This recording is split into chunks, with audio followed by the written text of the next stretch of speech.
साथियों, नदी के किनारे एक छोटे से गांव में प्रताप नाम का एक लड़का रहता था।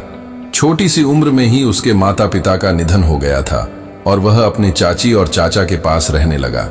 लेकिन उसके चाची चाचा उसे हमेशा ताने मारते और बुरा भला कहते रहते थे। चाचा कहते, तू हमारे घर का बोझ है ना, कोई काम भी करता है और ना ही पढ़ाई ढंग से करता है। प्रताप के लिए यह समय बेहद कठिन और मुश्किल भरा था।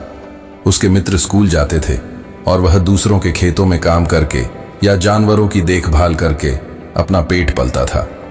एक बार प्रताप ने एक जमींदार के यहाँ जानवरों की देखभाल का काम शुरू किया, लेकिन कुछ ही दिनों में भैंस बीमार हो गई और दूध देना बंद कर दिया। जमींदार ने गुस्से में प्रताप को निकालते हुए कहा, तू अपशगुन है, तेरा चेहरा देखने लायक नहीं है, तेरी वजह से मेरे जानवर भी खराब हो गए। प्रताप ने फिर गांव के पास होटल पर काम करना शुरू किया। वहां वह झूठे बर्तन धोता और बदले में पेट भरने के लिए खाना मिलता।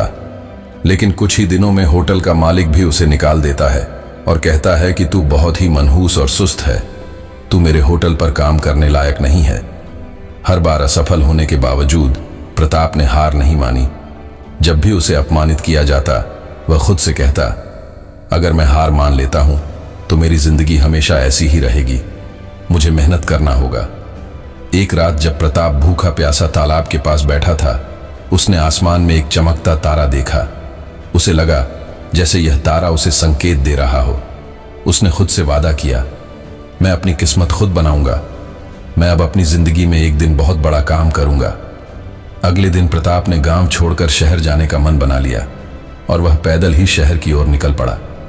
भूखा प्यासा थका हारा वह एक निर्माण स्थल के पास पहुंचा। वहां के ठेकेदार ने उसे देखा और कहा, काम करना चाहते हो? प्रताप ने बिना कुछ सोचे समझे हामी भर दिया। ठेकेदार ने प्रताप को ईंट ढोने का काम दिया। काम कठिन था, लेकिन प्रताप ने बिना शिकायत किए काम करना शुरू कर दिया। वहां काम करते हुए उसने देखा कि मजदूर अपनी किस्मत को कोसते रहते थे। लेकिन प्रताप ने सोचा, अगर मैं इस काम को समझूंगा और मेहनत करूंगा तो एक दिन मुझे मौका जरूर मिलेगा। वह खाली समय में काम को ध्यान से देखता और ठेकेदार से बातचीत करता और सवाल पूछता। उसने धीरे धीरे निर्माण के हर पहलू को समझना शुरू कर दिया। एक दिन जब ठेकेदार ने उसे बड़ी जिम्मेदारी देने से मना किया, प्रताप ने कहा, मुझे एक बार मौका दीजिए, अगर मैं असफल हो गया तो मुझे हटा दीजिए। ठेकेदार ने बहुत देर सोचने के बाद हामी भरी। प्रताप ने अपने काम से सबको चौंका दिया। प्रताप की लगन ने मजदूरों के बीच उसे लोकप्रिय बना दिया। सभी उसे पसंद करने लगे और उसकी इज्जत करने लगे। कुछ समय बाद मजदूरों ने मिलकर प्रताप को अपना लीडर चुन लिया। लीडर बनने के बाद प्रताप ने मजदूरों के लिए बेहतर परिस्थितियां बनाई और ठेकेदार से निर्माण के हर पहलू को सीखना शुरू किया। उसने पैसे बचाए और छोटी मोटी जिम्मेदारियां लेना शुरू किया। कई सालों की मेहनत के बाद प्रताप ने खुद का एक छोटा ठेकेदारी का व्यवसाय शुरू किया। धीरे धीरे उसकी मेहनत रंग लाई और बड़े बड़े सेठ उसके पास काम देने लगे। एक समय ऐसा आया जब प्रताप ने अपने नाम से एक बड़ी इमारत बनवाई। वह अब एक सम्मानित और सफल आदमी बन चुका था। जब प्रताप अपने गांव लौटा तो वही लोग जो कभी उसे ताने मारते रहते थे, वे लोग उसकी तारीफ कर रहे थे। प्रताप ने गांव में एक बच्चों के लिए स्कूल खोला ताकि गरीब बच्चे पढ़ाई कर सके। उसने अनाथ बच्चों के लिए एक अनाथालय भी बनवाया।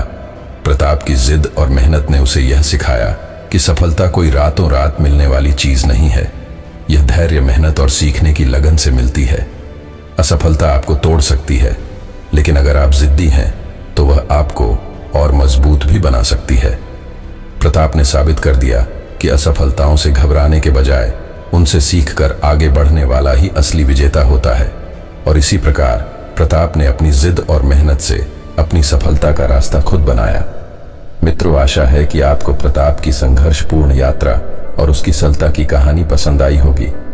यह कहानी हमें यह सिखाती है कि कठिनाइयां चाहे जितनी भी हों, अगर हम कड़ी मेहनत और दृढ़ इच्छा शक्ति के साथ अपनी राह पर चलते रहे तो सफलता हमें जरूर मिलेगी। मित्रों, अगर आपको यह कहानी अच्छी लगी हो तो कृपया इसे लाइक करें, शेयर करें और कमेंट में अपने विचार बताएं। साथ ही हमारे चैनल को सब्सक्राइब करें ताकि आप ऐसी और भी प्रेरणादायक अच्छी कहानियां ऑडियो क्लिप सुन सकें। मिलते हैं अगले ऑडियो क्लिप में।